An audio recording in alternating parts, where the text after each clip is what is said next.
বাইরে প্রচুর বৃষ্টি হচ্ছে, তো ভাবলাম আপনাদের সাথে কিছু কথা শেয়ার করি। পৃথিবীতে বেঁচে থাকতে হলে আপনার জানতে হবে, বুঝতে হবে এবং শিখতে হবে। আমি ব্যবসার কিছু টিপস কথা বলবো। আপনি যদি কিনে লাভ না করতে পারেন, যে কোনো পণ্য আপনি যদি কিনা লাভ না করতে পারেন, আপনি কখনোই বেচে লাভ করতে পারবেন না।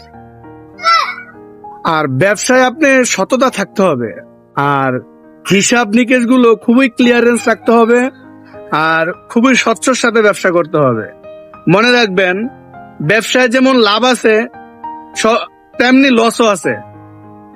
লসটা কি জানেন? যেমন মনে করেন আপনি একটা প্রোডাক্ট কিনলেন, সেই প্রোডাক্টটা যে কোনো ভাবে নষ্ট হতে পারে। তাহলে কিনার আগে ভাবতে হবে যে এটা মার্কেটে খাবে কিনা, এটা মার্কেটে চলবে কিনা। তাহলে সেই অনুযায়ী আপনি কিন্তু আপনার এই ইয়েটা কিনবেন, মানে প্রোডাক্টটা কিনবেন। এটা একটা লস। আবার এমন আছে এই প্রোডাক্ট গুলো আপনি কিনছেন, কাস্টমার বিক্রি করছেন বাকিতে, কিন্তু কাস্টমার টাকা দিছে না। টাকা না দিয়ে কাস্টমার চলে গেছে।